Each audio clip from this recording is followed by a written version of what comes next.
Olá, amigo. Seja bem-vindo. Eu sou o professor Moreno e você está ouvindo o segundo episódio de Noites Gregas, podcast dedicado aos mitos e às narrativas que herdamos do mundo antigo. Lembro que no site noitesgregas.com.br, para cada episódio haverá material extra, textos, vídeos, áudios de acesso exclusivo para os apoiadores. Aliás, precisamos desse apoio para manter esse projeto no ar. Visite o site noitesgregas.com.br e saiba como você pode ajudar.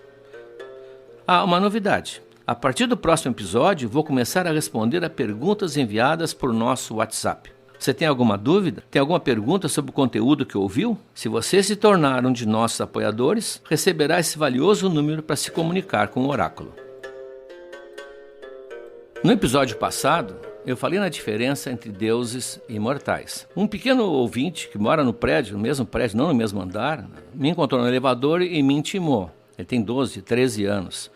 Vai falar do Minotauro, do Teseu, vai explicar o labirinto? A minha resposta para ele é a mesma resposta para vocês. Calma, vou falar depois do Minotauro, da Medusa, das sereias, dos centauros. Mas antes tem pontos que devem ser acertados. O de hoje é muito importante. São os nomes. Que nomes? Como nós vamos pronunciar esses nomes? Que nomes você vai encontrar ao longo de todas essas narrativas? Nós vamos ver agora que há vários problemas cercando a denominação de cada deus ou de cada herói, a pronúncia. Até a gente acertar esse detalhe, isso vai ser um detalhe perturbador para quem ouve. Talvez não reconheça exatamente do que eu estou falando ou não concorde com a forma que eu estou usando. Então vamos conversar hoje sobre nomes. Vamos falar sobre nomes.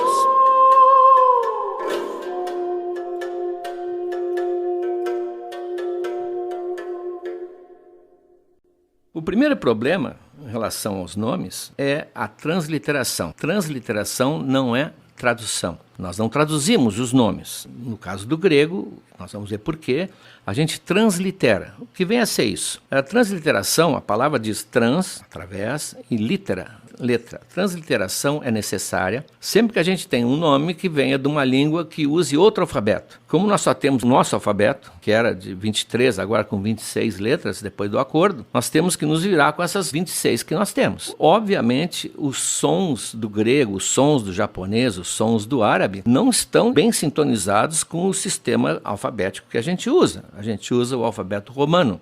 O alfabeto romano, se você quer vê-lo, basta olhar agora para o teclado do seu celular. Ali está ele, ou do computador. É o nosso alfabeto.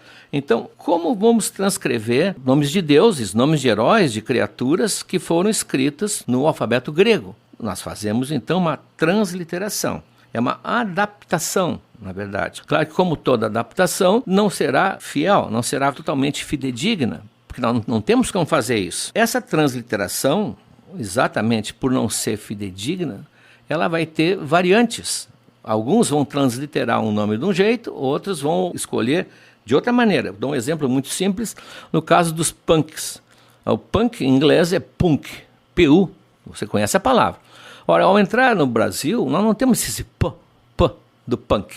Então, o que houve? Uns puseram com U e fica punk, e outros puseram com A e fica punk. Mas nós não temos exatamente o punk. Quase nós adaptamos, nem chega a ser uma transliteração, porque o inglês usa o mesmo alfabeto que o nosso. Agora imagine o grego. No grego, então, nós vamos ter sempre formas aproximativas. Claro que haverá uma perda parcial, mas é o que a gente pode fazer. Há um conceito que nós vamos trabalhar muito aqui, principalmente quando chegarmos à tragédia, o conceito da hybris, o conceito da desmedida, quando o homem ultrapassa os seus limites, e aí vem a tragédia, que a tragédia exatamente é a história de uma pessoa que ultrapassou os limites que eram permitidos. Hybris se pronuncia, me lembro da minha professora de francês no colégio, com aquele U com biquinho, que o francês tem U, que nós não temos. Nós temos apenas o U. Apenas. Então, cada vez que se translitera hybris, se você já leu textos sobre o assunto, sobre mitologia, sobre filosofia grega, você vai ver que uns usam o U e outros optam pelo Y. Mas não é nem U nem I, é U. A nossa professora de francês nos mandava ficar de pé e dizer U. E aí ia dizendo, arredondem a boca, U, para ali. Ali é o famoso U com biquinho, seria o caso do hybris. Isso é transliteração. Óbvio que isso então vai dar uma grande variação de nomes, das formas dos nomes. Hoje não está mais nas manchetes, mas já esteve muito, o Vietnã, na década de 60, né, na Guerra do Vietnã, não havia dia que não houvesse manchetes sobre o Vietnã. Como o Vietnã é escrito em vietnamita, que eu não sei como é que é o alfabeto, mas certamente é um alfabeto bem diferente do nosso, como é que se escrevia Vietnã aqui no Brasil? Bom, dá para juntar umas 10 maneiras. Uns escreviam, como eu até gosto de escrever, Vietnã, como avelã, com tio no fim. Mas outros separavam Viet, hífen, Nã. E esse Nã, para alguns, tinha M, Vietnam. Outros tinha N, Vietnam. Outros tinha Vietnã tudo junto. E por aí vai a valsa. 8, 9 maneiras de escrever. Qual delas estava correta? Não tem como saber. Não existe uma forma correta de transliterar. Existem formas aproximativas e cada um usa a sua experiência, o seu conhecimento para tentar dar uma forma aproximada. Não vou discutir uma pessoa que escreva Vietnã com hífen, não vai discutir com alguém que escreva sem hífen, porque não existe nenhuma regra do português pode reger isso aí. Isso, aliás, é que explicou o surgimento desses manuais de redação dos jornais. O manual de redação não é, como muita gente pensa, uma maneira de escrever bem em português. Não, é evidente que se espera que ali se escreva bem o português. Mas o manual de redação surgiu para responder automaticamente, imediatamente, aos milhares de dúvidas que surgirão numa redação de jornal por dia. Como é que escreve isso? Como é que escreve aquilo? Como é que abrevia dólar? Como é que é a moeda do Japão? Como é que é Vietnã? Então o manual de redação do jornal tal, já tinha essas respostas prontas. Mas são decisões de opções, são decisões editoriais. Para evitar que aparecesse no mesmo jornal 5 maneiras diferentes de escrever, ou que cada hora tivesse alguém consultando como é que eu faço isso, como é que eu faço aquilo, o manual dá essa explicação automática. Eu vi um número muito bonito de uma revista de mitologia francesa, com vários artigos sobre Troia, era um número dedicado a Troia, e em todos esses artigos eles usaram a mesma grafia para cada deus. Não houve um autor usa de um jeito, um autor usa do outro. Claro que eu imagino que os originais que chegaram a essa revista foram usando sua forma preferida. Mas lá se fez uma espécie de padronização da forma que a revista escolheu. Não quer dizer que seja a forma correta. Então não existe certo ou errado. Pode ter certeza que não se trata de uma questão de tá certo ou tá errado. Então esse é um dos problemas que nós vamos enfrentar muito aqui em mitologia. Muito. Vem do grego, e mesmo o grego, a gente assim, o grego era uma língua usada numa região com dezenas de culturas próprias, que era uma verdadeira colcha de retalhos. Depois de Zeus, o deus mais importante é o seu irmão, o deus do mar. Como é o nome dele? Bom, Poseidon. Portugal tem uma referência muito grande pela terminação ão. Poseidon. Só aqui eu citei 5 maneiras de usar, porque a transliteração de um nome grego antigo, grego clássico, ainda interfere aí muitas vezes o grego moderno. Qual nós vamos usar aqui no Noites Gregas? Eu vou usar Poseidon, porque eu gosto mais. Esse é o critério. Na minha formação, esse foi o nome que foi sedimentando aos poucos com o passar dos anos. Não quer dizer que seria mais correto que Poseidon. Existe um dicionário, vai aparecer até no material exclusivo, muito sério, que tenta fixar como corretos ou incorretos os nomes. Inclusive, esse dicionário prefere Poseidon e repele Poseidon. Bom, isso é apenas opinião. O Apolo tem uma irmã gêmea que vai ocupar bastante a nossa atenção aqui, que é a deusa, como ele também, a deusa do arco. Os dois nasceram ao mesmo tempo. É Artemis. É Artemis? É Artemisa? É Artemísia? Bom, isso é uma questão de escolha. Eu uso Artemis porque eu aprendi com Monteiro Lobato. E o que a gente aprende com Monteiro Lobato nunca mais esquece. Mas não tem problema algum em chamá-la de Artemis.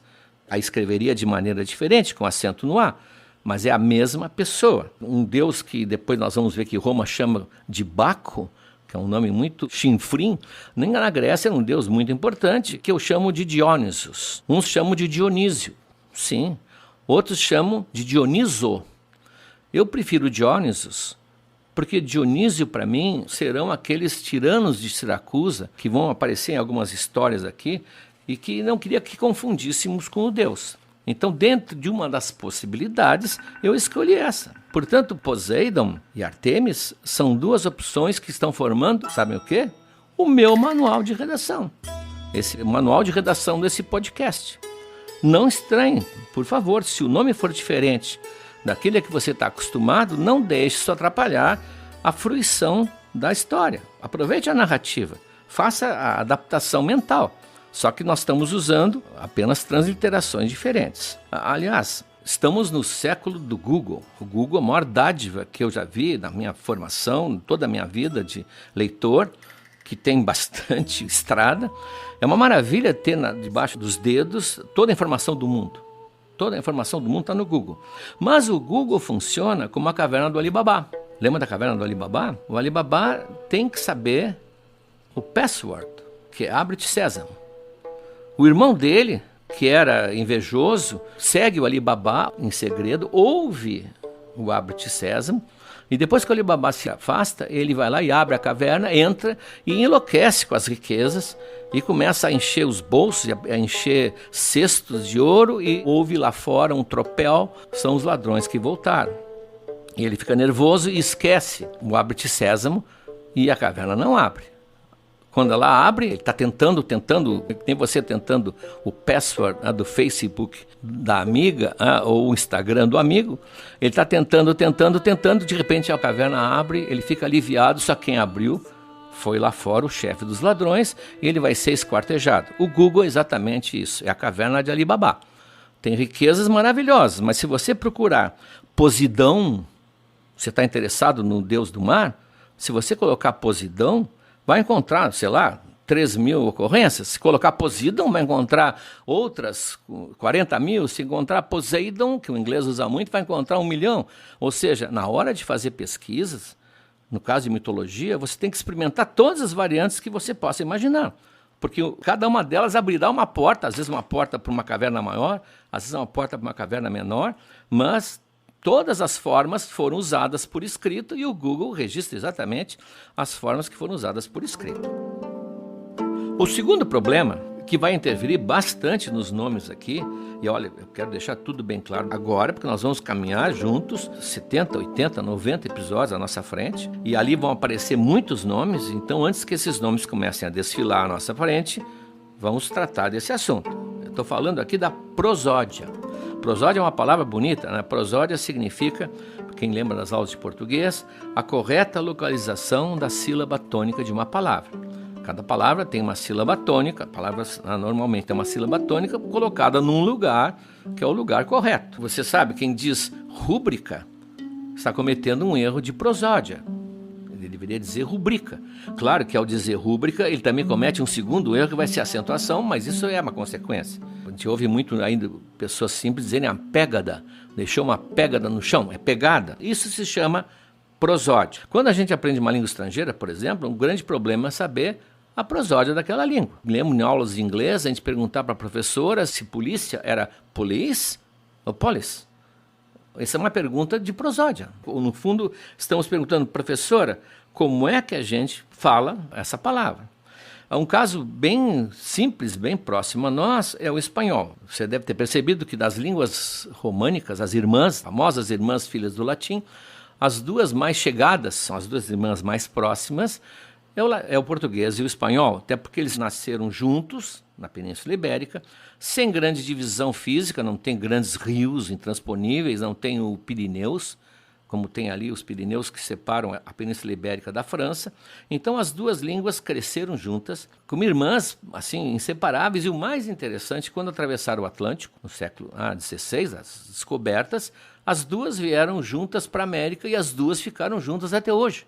O Brasil, a não ser um pequeno detalhezinho da Guiana lá em cima, faz fronteira todo o tempo com o espanhol. O português faz fronteira com o espanhol. Pois bem, nessas línguas tão próximas, mas tão próximas mesmo, há uma grande diferença de prosódia. Quem já foi a um país do Prata, ou quem já foi à Espanha, ou quem ouve música espanhola, ou vê a TV, vai ver que palavras que para nós a tônica seria numa sílaba, para eles são outra. Eles falam democracia, aristocracia, enquanto a gente diz democracia. Eles dizem academia, e nós dizemos academia. O caníbal é o nosso canibal. O imbécil, que é o nosso imbecil. Oxígeno, que é o nosso oxigênio. Vejam, são diferenças prosódicas. Então, mesmo línguas tão próximas, que nasceram juntas, cresceram juntas, e vão, pelo jeito, envelhecendo juntas, há diferenças de prosódia. Pois bem, Nos personagens mitológicos, também. Até porque muitas palavras do grego, não adianta perguntar como é que eles diziam lá no grego antigo, porque muitas palavras do grego vieram diretamente nos textos e outras vieram via latim, portanto já foram filtradas, outras vieram de línguas estrangeiras que adotaram esse nome e depois nós importamos, portanto nunca se sabe exatamente de onde a palavra, qual foi o trajeto que a palavra ou o nome seguiu até chegar até nós. Mas o que a gente sabe é que a herança grega foi, em grande parte, filtrada por Roma. Roma tornou-se um poderio fantástico no final do milênio e, por volta de 100 a.C., aproximadamente, conquistou a Grécia, passou a dominar a Grécia e, curiosamente, ou não tão curiosamente, encontrou uma cultura tão avançada que, na verdade, foi conquistada pela cultura grega. O Horácio, que era um poeta romano, dizia isso claramente. Eles dominaram, nós vencemos os gregos e eles nos conquistaram. A cultura tão brilhante da Grécia foi absorvida por Roma,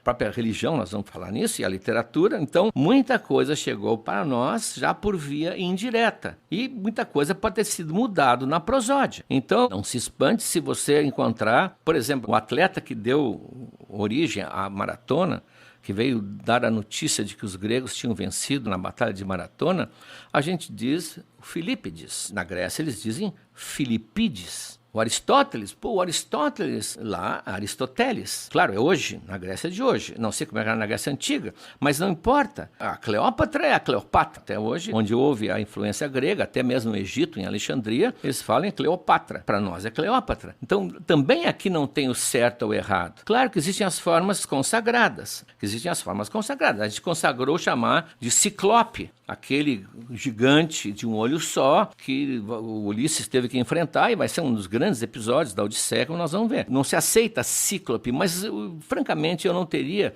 apesar de ser um professor e um professor rigoroso, eu não teria muito argumento para corrigir alguém que dissesse Cíclope. Porque, na verdade, o Ciclope é porque assim se fixou uma certa tradição. Não, mas não tem uma razão assim que se possa opor. Claro que alguém pode fazer um estudo de etimologia grega, lá do grego arcaico, mas mesmo isso não asseguraria a nossa prosódia. Eu gostaria de encerrar esse episódio com um exemplo que eu acho fantástico daquele grande escritor argentino, talvez um dos grandes escritores do século XX, o Jorge Luis Borges. A gente chama de Borges, né? O Borges, que relata para o seu amigo Bioy Casares, num livro fantástico, que é um livro em que o Bioy conta sua amizade de 50 anos com Borges, tintim por tintim, tem 1.500 páginas, para você ter uma ideia de pura fofoca literária, é uma maravilha. E o Borges, um dia, se queixa que um amigo de um amigo, sempre teve um amigo de um amigo, estava discutindo com a mulher, porque ela encontrou Polifemo, que é o nome do Ciclope, aliás, o Polifemo, escrito assim, Polifemo, como eu estou dizendo, Polifemo, e foram consultar num dicionário e encontraram Polifemos, com 2 L's, com Y, com PH, e começaram a discutir qual era a diferença entre o Polifemo e o Polifemos. E chegaram à conclusão, o casal não era muito ilustrado, não precisa dizer, chegaram à conclusão que eram 2 pessoas diferentes, eram 2 ciclopes diferentes. O Polifemo escrito assim, Polifemo, e o Polifemos com seus PHs, etc, etc. Então o Borges conta essa história para dizer para o Bioy, é incrível como tem gente que só sabe enxergar as diferenças e não consegue enxergar as semelhanças.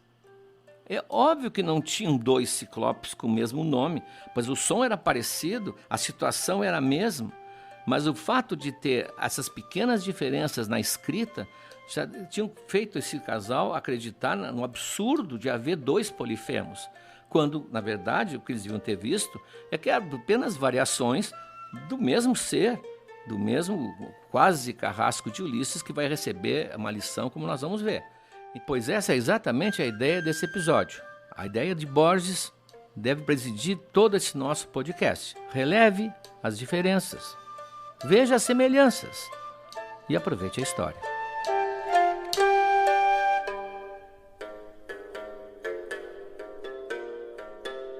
Nesse episódio, no material exclusivo, você vai encontrar, primeiro, um diálogo entre mim e a nossa guia na Grécia, usando nomes pronunciados de maneiras diferentes. Segundo, uma amostra não muito bem humorada do dicionário, aquele de nomes gregos e latinos que eu mencionei. Terceiro, a mulher de Zeus, Dona Hera ou Dona Hera? Como chamá-la? E quarto, diferenças e semelhanças. Afinal de contas, é tomato ou tomato? E no próximo episódio, deuses gregos versus deuses romanos. Vamos ver o Olimpo de um lado e o Olimpo do outro.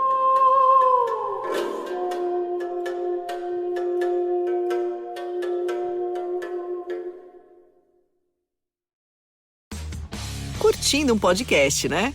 Sabe o que você também vai curtir? Saber que o melhor flip de todos os tempos chegou. O novo Samsung Galaxy Z Flip 6, com Flex Cam, que tem zoom automático e faz selfies de 50 megapixels e com bateria estendida para nunca te deixar na mão. Vá a uma loja ou saiba mais em samsung.com.br. Samsung Galaxy Z Flip 6. Galaxy AI chegou. Olá, ouvintes! Antes de começar o episódio, eu quero avisar que nós publicamos a última aula do módulo sobre a Odisseia do curso Mitologia na Arte. Então, quem nos apoia na modalidade Deus, de R$40 por mês, tem um curso completo sobre o clássico de Homero, narrado pelo professor Moreno, que mostra, ao longo da história, os principais quadros e obras de grandes artistas que retrataram um livro. Quem nos apoia na modalidade Deus tem acesso ao curso Mitologia na Arte, que conta com outros 3 módulos. Tem um sobre toda a saga de Troia, que inclui também a Ilíada. Tem um módulo sobre os heróis, que nós já narramos aqui nos episódios, mas lá você tem mais detalhes e, é claro, as obras de grandes artistas, como eu falei. E um módulo sobre os amores de Zeus com mortais, que povoaram, como já mostramos aqui, grande parte dos mitos gregos. Além do curso, quem apoia também tem direito a PDFs com conteúdos exclusivos de todos os episódios. São mais de 50 documentos, com quase 200 textos, para você se aprofundar em mitologia. Como a gente sempre diz, esse podcast é feito com muito amor e carinho por nós, mas dependemos exclusivamente do apoio dos ouvintes. Então, se você gosta do nosso podcast, se você quer que este podcast siga por mais tempo, e nós temos muita história para contar ainda, então considere apoiar em noitesgregas.com.br/apoiar. O link também está na descrição de todos os episódios do Noites Gregas, inclusive este que você está ouvindo agora.